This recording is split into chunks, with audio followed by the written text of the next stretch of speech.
마치 오늘날 우리가 코로나19로 당하고 있는 이런 현실과도 비슷한 형편이 아닐까 생각을 해봅니다. 이 이해할 수 없는 상황 속에서도 하박국은 하나님께 기도하고 또 기도했습니다.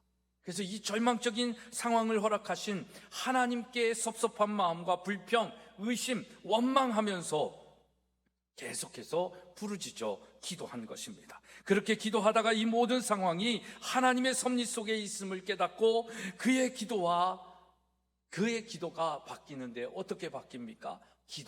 감사와 찬양으로 바뀝니다. 그 감사와 찬양이 우리가 잘 알고 있는 하박국 3장 17절로 18절의 말씀입니다. 우리 한번 같이 읽어보겠습니다. 비록 무화과 나무가 무성하지 못하며 함께 감람나무에 소출이 없으며 우리의 양이 없으며 외양간에 소가 없을지라도 나는 여호와로 말미암아 즐거워하며 나의 구원의 하나님으로 말미암아 기뻐하리로다. 여러분, 이 말씀은요, 하나님 저에게 이제 아무것도 없습니다. 고기와 과일은 고사하고요, 밥을 지을 쌀도 없습니다. 채소도 없습니다. 그렇지만 하나님, 저는 감사를 포기하지 않겠습니다. 이제 하나님으로 인하여 기쁨만 아니라 슬픔까지도 감사하겠습니다. 성공만 아니라 실패도 감사하겠습니다. 희망만 아니라 절망 가운데서도 감사하겠습니다. 가진 것만이 아니라 없는 것도 감사하겠습니다. 풍족한 때만 아니라 부족할 때도 감사하겠습니다. 승리만 아니라 패배도 감사하겠습니다. 건강만 아니라 육신의 아픔도 감사하겠습니다. 생명만 아니라 죽음까지도 감사하겠습니다. 사랑하는 여러분, 이 감사가 어떤 상황 속에서도, 이해할 수 없는 우리의 상황 속에서도 감사하는 초월적인 감사인 것입니다. 이 감사가 우리의 감사가 되기를 소망하고 축복합니다. 그렇다면 과연 하박국이 이런 이해할 수 없는 상황 속에서도 초월하는 감사를 할 수 있었던 것은 어떻게 가능했을까요? 하박국 3장 18절의 말씀을 보면 나는 여호와로 말미암아 즐거워하며 나의 구원의 하나님으로 말미암아 기뻐한다라고 말씀하고 있습니다. 사랑하는 여러분, 지금 우리가 당하고 있는 어려움과 불편함 속에 구원을 베푸시는 여호와 하나님의 은혜를 더 많이 깊게 경험하면 우리도 하박국처럼 이런 초월의 감사를 하게 될 줄로 믿습니다. 구원을 베푸시는 여호와를 인생의 주인으로 모신 사람은 그래서 하나님 한 분만으로 기뻐하고 즐거워하며 감사하는 것입니다. 이것이 무엇이 없을수록 더욱 감사하는 신앙이고, 구원의 하나님께 이해할 수 없는 상황 속에서도 감사하는 초월적인 감사인 것입니다. 지금 여러분들의 상황과 현실 속에 이해할 수 없는 일들이 있고 감당하기 어려운 그런 상황들이 있는지 모르겠습니다. 그런 상황 속에서도 나를 구원하신 예수 그리스도, 그 하나님 한 분만으로 인하여 기뻐하고 감사할 수 있는 초월적 감사의 주인공이 되어지기를 주님의 이름으로 소망합니다. 두 번째 감사는 가시 감사를 한 바울입니다. 아마 성경 인물 중에 복음을 전하다가 가장 많은 고난 당한 사람은 바울일 것입니다. 바울은 아시아에서 당한 고난이 너무 혹독하고 감당하기 어려워서 살 소망까지도 끊어졌다라고 얘기하고 마치 마음의 사형 선고를 받은 것 같다라고 고백을 합니다. 하지만 이런 고난보다 바울을 더 힘들게 했던 아픔이 있습니다. 힘듦이 있습니다. 그게 뭐냐면 몸에 가지고 있는 가시와도 같은 질병입니다. 바울은 이 육체의 가시로 인해서 늘 괴로웠습니다. 힘들었습니다. 바울이 가진 이 육체의 가시를 안질이라고 얘기하기도 하고 간질이라고도 얘기를 합니다. 근데 그것이 무엇인 건 중요하지 않고요. 그것이 무엇이든지 바울은 육체의 가시로 많은 고통을 당했으며 무엇보다 이것으로 복음을 전할 때 조롱받을 이유가 될 것을 생각하면서 살았던 것입니다. 그게 너무 힘들고 불편했습니다. 보통 우리가 복음을 전할 때도 우리의 부족함을 아는 사람들에게 복음을 전하기가 참 쉽지 않잖아요. 너나 잘하세요 라고 하기도 할 것이고, 아픈 너나 복 많이 받아서 치유받고 와라 라고도 비아냥거릴 것이고, 바울은 그런 조롱을 당할까 생각할 때도 있지 않았겠습니까? 바울은 그런 것을 생각한 것입니다. 그렇지만 바울은 생각만 하고 염려만 하고 괴로워만 한 것이 아니라 기도했습니다. 복음을 더 잘 전하도록 육체의 가시를 제거해 달라고 3번이나 반복적으로 하나님께 기도했습니다. 그 기도에 대한 답이 뭡니까? 고린도후서 12장 9절에 보면 나에게 이르기를 내 은혜가 너에게 족하도다. 이는 내 능력이 약한 데서 온전하여짐이다 라고 얘기합니다. 여러분, 바울이 기도의 응답을 지금 받았습니까? 안 받았습니까? 받았지요. 근데 어떻게 기도의 응답을 받은 거예요? 자기가 기도한 대로 응답받는 예스의 응답을 받은 것이 아니라, 바울은 이렇게 기도했지만 내 생각은 너하고 다르다. 약한 데서 온전하여지는 거야. 너가 지금 그 질병을 가지고 있는 것, 그것이 너에게 은혜다, 너에게 족하다 라고 하나님은 대답하시는 것입니다. 지금 바울이 가시를 없애달라고 기도를 했지만 그렇게 응답은 받지는 못했어요. 하지만 여러분, 바울은 그런 상황 속에서도 감사할 수 있었어요. 왜요? 바울이 가시를 없애달라고 기도한 이유는 뭡니까? 그것은 불편한 육신을 위해서가 아닙니다. 아픈 것이 싫어서도 아닙니다. 오로지 복음을 좀 더 잘 전달하고 싶고, 내가 더 건강해야 복음을 더 잘할 수 있을 것 같은데, 하나님 그래서 이 육신의 질고를 좀 낫게 해주시면 안 될까요? 그런 기도였는데, 오히려 육신의 질고가, 질병이 너에게 족한 것이다, 그것이 은혜다라고 얘기하며 그 약한 데서 너가 더 온전함을 가지고 하나님을 찾고 구해라.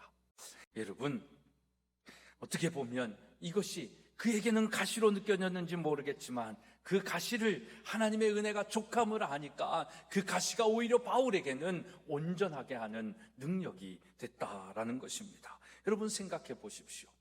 가시라는 존재는 어떤 것입니까? 가시는 우리의 생명을 위협하지 않습니다. 생명을 위협하는 것을 우리는 가시다라고 얘기하지 않습니다.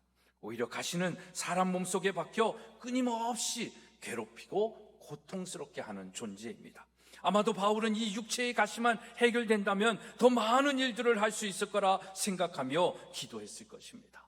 그런데 주님이 그것을 허락해 주지 않으셨습니다. 이런 상황 속에서도 바울은 실망하지 않고 오히려 어떤 고백으로 주님 앞에 나아갑니까?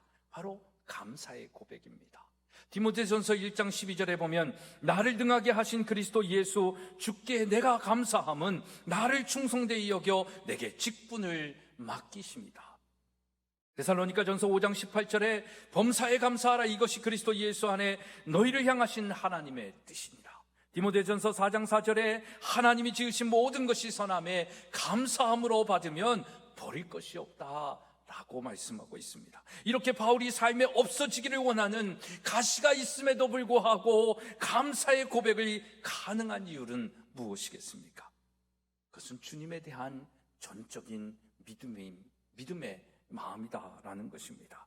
내 삶의 가시가 무엇이든지 간에 그것을 허락하신 이가 하나님이시면 뜻이 있는 것이고, 그 하나님의 뜻과 섭리를 감사함으로 받으면 버릴 것이 없다라는 것입니다. 오히려 그런 부족하고 연약하고 가시가 있는 나를 주님은 충성되이 여겨 직분을 맡기셨다라는 것, 이것이 우리의 삶의 은혜이고 감사가 아니겠습니까?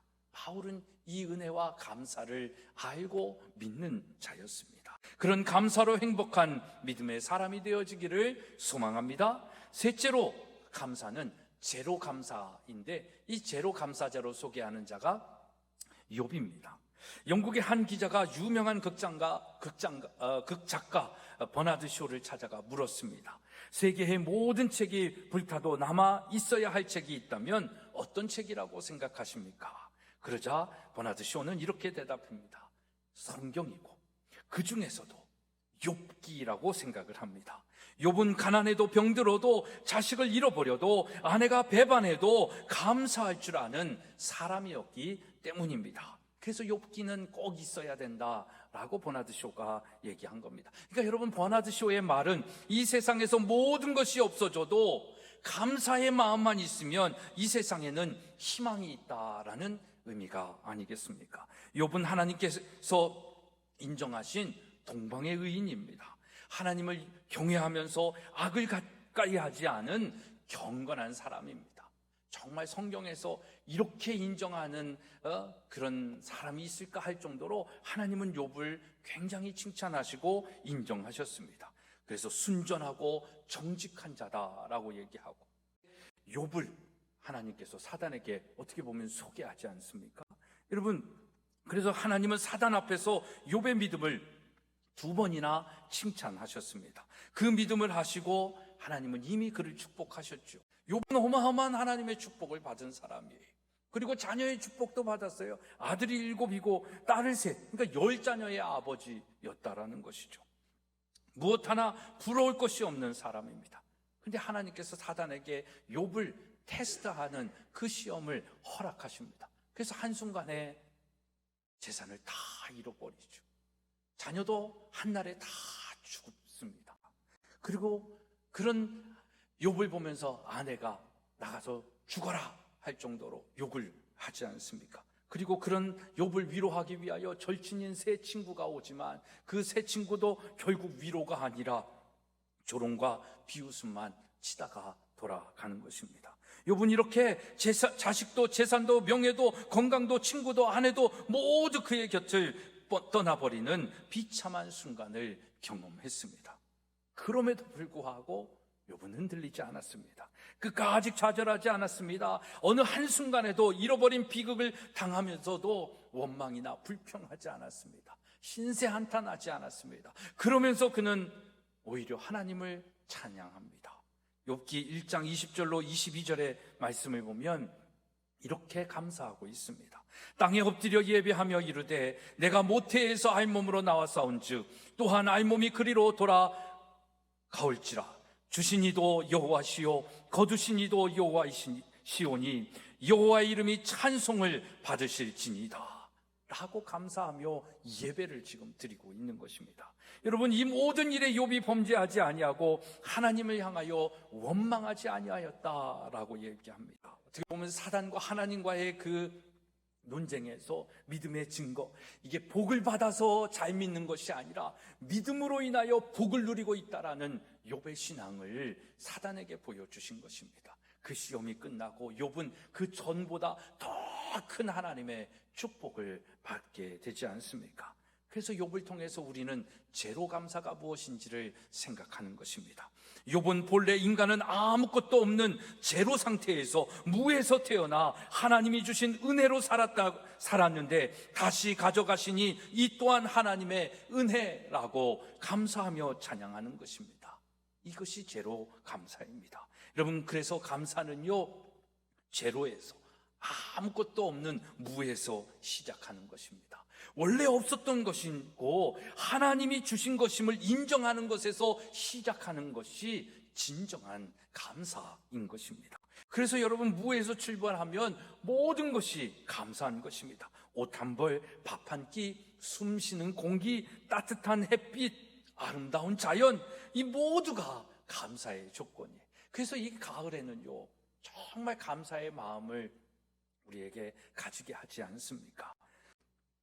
이 모든 것을 주신 이가 하나님이심을 믿으면 혹 우리 삶에 이 모든 것을 가져가서 제로가 되는 상실의 아픔이 있다 할지라도 감사할 수 있는 거예요. 코로나19 상황 속에서도 하나님의 뜻하심과 계획하심을 알면요, 이건 우리에게 축복이 되는 거예요. 우리 아까 양 권사님이 기도하셨잖아요. 믿음의 사람들에겐 이 위기가 기회가 되어질 수 있다는 것. 그 에너지가 어디에 있냐면 제로 감사예요. 있었던 게 불편하고 생활하던 게 불편해서 불평불만하는 것이 아니라 다시 제로 그라운드에서 시작하는 거예요. 아무것도 없었어요. 우리는 더 힘든 상황 속에서도 있었어요. 그런데 지금 우리는 예배 드리잖아요. 건강하게 나와 있잖아요. 우리는 멈추지 않았잖아요. 더 하나님께 나아가 우리가 더 무엇을 해야 할지를 생각하며 하나를 더하는 열심으로, 하나를 더하는 믿음으로 하나님께 그 믿음을 보여주셨다니, 드렸더니 이렇게 지키시고 보호하여 주시는 것입니다. 아멘 하십니까? 이게 제로 감사예요. 있었던 걸 누리다가 빼앗긴 것 같으면 그걸로 인하여 우리는 상실감이 오잖아요. 그것으로 인하여 막 피해를 봤다라고 불평을 하고 있잖아요. 아니에요. 우리는 무에서 왔어요. 흙에서 왔기 때문에 흙으로 돌아갈 인생들이에요. 그래서 이 죄로 감사를 아는 사람들이 더 능력 있게 살아가는 거예요. 그 비결이 여기에 있습니다. 그렇다면 이 죄로 감사를 가능케 하는 것이 또 무엇이냐라는 것입니다. 이건 역시 하나님을 신뢰하는 믿음입니다.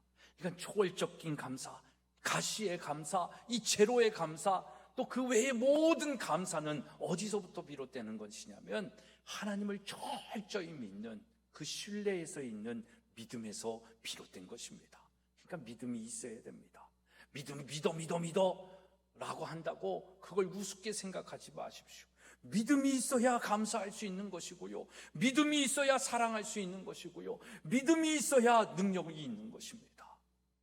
제대로 믿어야 되는 거예요. 지금 우리가 제대로 믿지 못했기 때문에 그 감사도 잃어버린 것이고, 사랑도 잃어버린 것이고, 교회의 능력도 상실해 버린 것입니다. 여러분, 하나님을 신뢰하는 믿음이 제로에서도 감사할 수 있는 것입니다.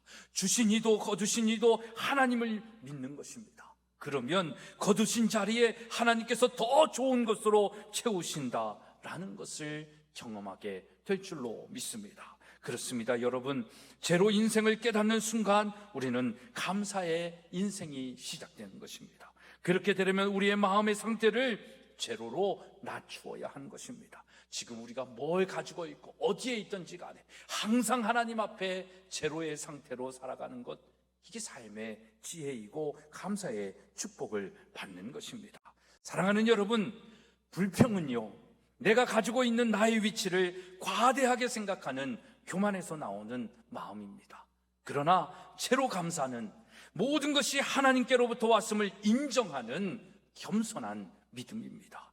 이런 제로 감사의 믿음으로 행복한 삶의 주인공이 되어지기를 주님의 이름으로 소망하고 축복합니다. 그렇다면 어떤 감사이든지 간에 어떻게 하면 우리가 이런 감사자의 삶을 살 수 있는가, 어떻게 감사자가 될 수 있는가라는 질문이 남아있지 않습니까? 그 답은 첫째는 은혜를 알면 진정한 감사자가 될 수 있습니다. 그래서 나의 나된 것은 다 하나님의 은혜임을 알고 믿으면 우리는 감사하는 삶을 살 수 있어요. 감사가 없는 이유는요, 나의 나된 것은 나의 공로다라고 생각하기 때문에 그렇습니다.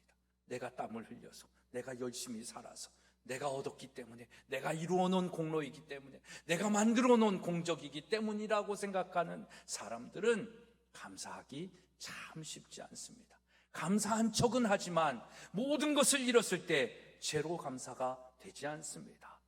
가시가 나를 찌를 때 여전히 감사의 마음으로 사랑해야 되는데 그 가시를 핍박하고 미워하고 시기하고 그 가시를 어떻게든 없애버리려고 하는 게 우리의 마음입니다. 욥처럼, 하박국처럼 초월적인 감사를 할 수가 없는 것입니다. 그러나 우리가 어떤 일을, 업적을 세워놓고 어떤 자리에 있든지 간에 그것이 다 하나님의 은혜임을 알면 하나님께서 더 축복해 주시는 것입니다. 고린도전서 15장 10절의 말씀 우리 한번 같이 읽겠습니다. 시작. 그러나 나의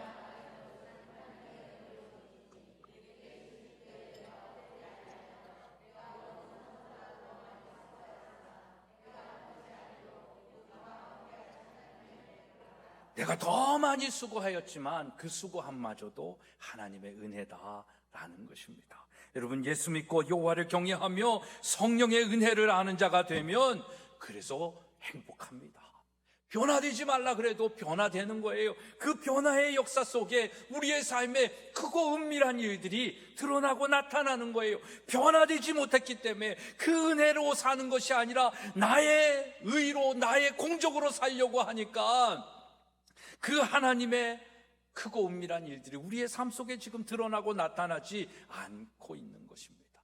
하나님의 생각이 여러분들을 향한 그 미래와 그 평강이, 그 은혜가 나타나기만 해보세요. 우리의 삶이 어마어마한 삶입니다. 여러분들의 존재가 어마어마한 존재다라는 것이죠. 근데 그 은혜를 깨닫지 못하면 그걸 누리지를 못하는 거예요. 여러분, 이 은혜를 알고 믿으며 감사하는 자가 되어 행복하기를 축복합니다. 둘째는 감사하는 자가 되려면은 감사를 방해하는 요소들을 제거해야 됩니다. 이 책에서는 그걸 세 가지로 얘기를 하는데, 첫째는 욕심이고, 둘째는 비교의식, 셋째는 염려입니다. 여러분, 욕심은 감사와 공존할래야 공존할 수가 없습니다. 욕심은 사탄에게 속한 것이고, 감사는 하나님께 속한 것입니다. 근데 욕심은 뭐예요? 할 수 없는데 하고 싶어 하는 마음입니다.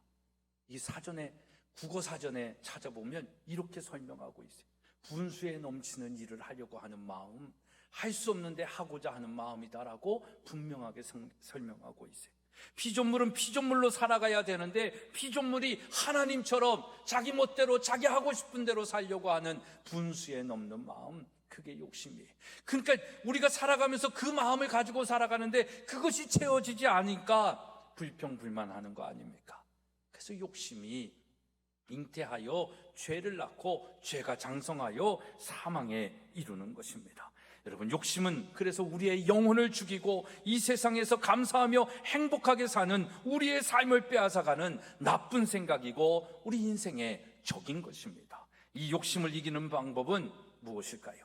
자족의 은혜를 아는 것입니다. 빌립보서 4장 11절로 13절의 말씀을 보면 바울은 이렇게 얘기합니다. 나는 자족하기를 배웠노니 비천에 처할 줄도 알고 풍부에 처할 줄도 알아. 모든 일 곧 배부름과 배고픔과 풍부와 궁핍에도 처할 줄 아는 일체의 비결을 배웠노라. 이 자족의 은혜를 아는 자는, 이 자족의 은혜를 아는 나는 내게 능력 주시는 자 안에서 모든 것을 다 할 수 있다 라고 고백을 하는 것입니다. 여러분, 이 자족의 은혜를 가지고 정말 모든 것이 가능한 자의 삶을 살아가기를 축복합니다. 그러면 여러분 안에 있는 욕심을 버려야 됩니다. 교만을 죽여야 됩니다. 그래야 여러분들이 은혜를 아는 자가 되는 거예요. 그 은혜를 아는 자가 어떠한 형편에서도 하나님을 감사하고 찬양하며 예배자의 삶을 사니까 전능하신 하나님이 그의 손을 붙잡으시는 거예요. 그와 동행하시는 거예요. 그래서 하는 일마다 잘되게 하시는 거예요. 내게 능력 주시는 자 안에서 내가 모든 것을 다 할 수 있다라고 고백하며 살게 하는 거예요. 이런 사람이 되는 것이 얼마나 기가 막힌 인생의 축복입니까? 이건 다른 사람이 할 수 있는 것이 아닙니다. 자족의 은혜를 알고 어떤 상황 속에서도 초월적 감사와 가시의 감사와 제로의 감사를 하면서 사는 자에게 주시는 능력입니다. 그 능력이 저와 여러분에게 있기를 주님의 이름으로 축복합니다. 두 번째, 우리가 이겨내야 할 감사의 적은 비교의식입니다. 비교의식은 어떻게 보면 또 다른 욕심의 모습이기도 합니다. 비교는요, 인간이 선택할 수 있는 가장 어리석은 생각이다라고 합니다. 그래서 미련한 사람은 미련해서 맨날 뭐만 추구하냐면 상대적 행복만 추구하는 거예요. 그러니까 암만 많은 돈과 명예와 권력을 가지고 있어도 행복하지 않은 거예요. 불행한 거예요. 불안한 거예요. 누군가 자기를 추격해 오는 것 같고, 누군가 나를 끌어내고 자기의 자리를 탐하고 있는 것 같고, 불행한 거예요. 그래서 여러분, 이 비교의식은 미련한 우리의 삶을 살게 하는 것입니다. 이런 사람은 남이 나보다 하나라도 더 가지면 부러워하며 또 열등감에 빠지는 것입니다. 그래서 나보다 더 가지고 더 누리는 사람도 사랑해야 하는데, 사랑해야 할 이웃이 아닌 이겨야 할 경쟁 상대로 생각하는 겁니다. 그러니 사랑하지 못하고 무엇하는 거예요? 미워하는 겁니다. 이기지도 못하지만 이긴다고 행복하지도 못합니다. 이렇듯 비교의식은 우리를 불행하게 하는 것입니다. 여러분, 이 비교의식을 이기는 방법은 무엇일까요? 그건 절대적인 감사로 살아가는 것입니다. 변함이 없는 절대적인 감사, 그건 뭘까요? 예수 그리스도시죠. 그분이, 하나님이 예수 그리스도를 이 땅에 보내셔서 우리를 아무 공로 없이 우리의 죄를 사하여 주시고 우리를 자녀 삼아 주시고 믿기만 하면 천국 백성으로 영원한 천국으로 인도하여 주시는 그 은혜를 주시지 않았습니까? 내가 돈을 냈어요? 그 은혜를 누리는 데 있어서 내가 한 공로가 있습니까? 아무것도 없습니다. 그럼에도 우리에게 그 은혜를 베푸셨잖아요. 그게 절대적 감사예요. 그래서 우리는 상대적 행복을 추구하지 아니하고 절대적 감사로 살아간다. 여러분, 정말 이 비교의식 속에 살면 아무리 우리가 좋은 행복의 조건 속에서도 행복하지 못합니다. 그러나 우리에게 있는 모든 것이 하나님의 은혜임을 알고 절대적인 감사, 예수 그리스도만으로 인한 감사를 아는 사람은 어떤 상황 속에서도 감사할 수 있는 것입니다. 비교하며 살지 말고 절대적 감사와의 은혜 속에 살아가는 저와 여러분이 되어지기를 축복합니다. 그래서 또 다른 감사의 적은 뭡니까? 염려의 마음입니다. 여러분, 믿음 없음의 또 다른 표현이 뭘까요? 바로 염려입니다. 염려는 미래의 일을 앞당겨서 생각하는 것이잖아요. 그래서 염려의 대부분은 아직 일어나지도 않은 일에 대한 걱정거리입니다. 그게 조금만 더 많아지면 두려움이 되는 것이죠. 이런 생각은 내 삶의 주인이 하나님이 아닌 나라고 생각하는 자들에게 오는 그런 불안함입니다. 그러나 내 인생의 주인이 내가 아니라 하나님이심을 믿는 사람들은 무엇을 하겠습니까? 염려하지 않고 감사하며 기도와 간구로 하나님께 아뢰는 것입니다.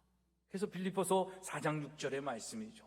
우리 함께 읽겠습니다. 시작.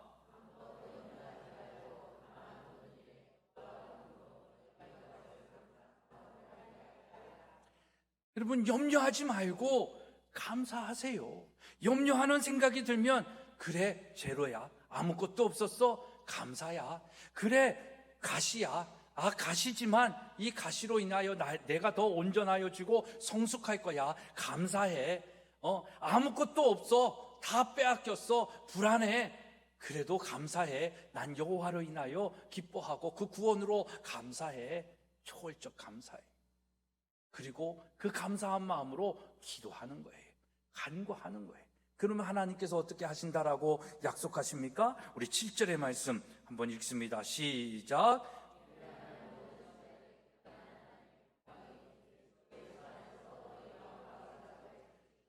여러분, 감사함으로 하나님 앞에 아뢰고 기도하면 하나님이 우리의 마음을 지키시고 평강으로 인도하여 주실 줄로 믿습니다. 그리스도인은요, 이 힘으로 사는 거예요. 그리스도인은요, 이 은혜를 가지고 사는 사람들이에요. 그러니까 세상 사람들과 다르죠. 염려하며 두려워하며 걱정하며 불평불만하면서 사는 것이 아니라 그런 상황이 있음에도 불구하고 감사함으로 하나님께 아뢰는 거예요. 그러니까 불평불만, 두려움, 염려, 근심, 걱정의 마음에 하나님의 샬롬이 임하는 거예요. 하나님의 평강이 임하는 거예요. 그러니까 웃을 수 있는 거예요. 그러니까 죽음 앞에서도 미소 지을 수 있는 거예요. 남들이 어떻게 하는 상황 속에서도 불안해하지 않는 거예요. 그게 그리스도인입니다.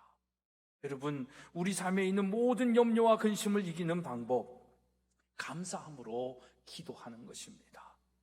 예수님도 우리에게 이 비밀을 알려주지 않으셨습니까? 마태복음 6장 31절로 33절에 보면 그러므로 염려하여 이르기를 무엇을 먹을까, 무엇을 입을까, 무엇을 마실까 하지 말라. 이는 믿지 않는 이방인들이 구하는 것이다.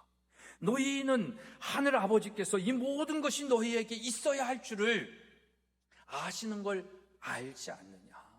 그러므로 이 땅의 것을 구하지 말고 먼저 그의 나라와 그의 의를 구하면서 살아라. 그러면 이 땅의 모든 필요와 채워져야 할 너희들의 창고를 하나님께서 덤으로 채워주실 것이다.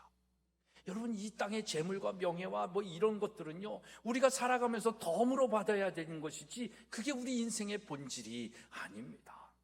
우리의 인생의 목적은, 본질은 하나님이세요.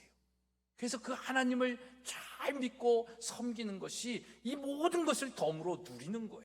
여러분, 마지막으로 감사하는 자의 삶을 사는 방법은, 그래서 감사의 삶을 연습해야 합니다.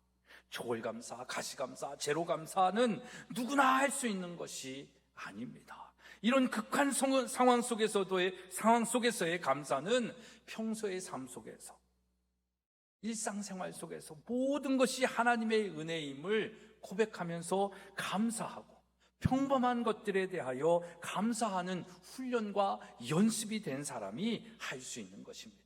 하루아침에 욥이 되고, 하루아침에 바울이 되고, 하루아침에 하박국이 되는 것은 결코 아닙니다. 그들은 일상생활 속에서 하나님을 바라보며 모든 것이 하나님의 은혜임을 알기 때문에 이 평범한 속에서도 날마다 감사한 거예요. 그 감사의 연습과 훈련이 어려운 상황 속에서도, 모든 것을 잃은 상실의 순간 속에서도, 전쟁과 고난이 닥치는 그 어려움 속에서도 감사할 수 있는 믿음이 된 것입니다. 바울은 디모데전서 4장 7절에 이렇게 얘기합니다. 망령되고 허탄한 신화를 버리고 경건에 이르도록 내 자신을 연단하라 라고 얘기합니다. 연단하라는 말은 훈련하라는 말입니다. 그래서 개역 성경에는 연습하라 라고 말씀하고 있습니다. 범사에 감사하는 것도 여러분 연습해야 하는 것입니다. 감사할 수 없을 때도 감사하는 연습, 감사할 수 없을 때 감사하는 것은 내가 하나님께 인정받을 수 있는 기회이며, 또 하나님을 영화롭게 하고 감사의 제사를 드릴 수 있는 기회인 것입니다. 그래서 여러분, 감사의 훈련과 연습을 해야 돼요. 그래서 이번 해부터 우리 아이들도 감사 노트를 작성하고 있어요. 하루에 3가지씩 감사를 쓰는 겁니다. 아직 잘 훈련이 돼 있지 않은 친구들도 많은데, 그렇게 쓰다 보면 그게 연습이 되고 감사의 생각을 하고 감사의 제목을 적다 보면 이것도 감사하구나, 저것도 감사하구나. 그래서 나중에 인생의 위기가 닥쳤을 때도 여전히 감사할 수 있고, 그 감사의 믿음을 보시고 하나님께서 더 큰 축복을 주실 줄로 믿습니다. 사랑하는 여러분, 감사하며 행복하면 감사한 것이 아니라 감사하면 행복한 것입니다. 감사하며 사는 하루하루가 우리를 행복하게 할 것입니다. 지금 우리의 삶의 형편이 어떤 상황일지라도 감사하면 행복할 줄로 믿습니다. 여러분, 그래서 세상에서 가장 아름다운 말이 감사라고 얘기합니다. 노래는 부를 때까지 노래가 아닙니다. 종은 울릴 때까지 종이 아닙니다. 사랑은 표현할 때까지 사랑이 아닙니다. 축복은 감사할 때까지 축복이 아니다라고 했습니다. 여러분, 행복하고 싶으십니까? 감사하시기를 주님의 이름으로 소망하며 축복합니다.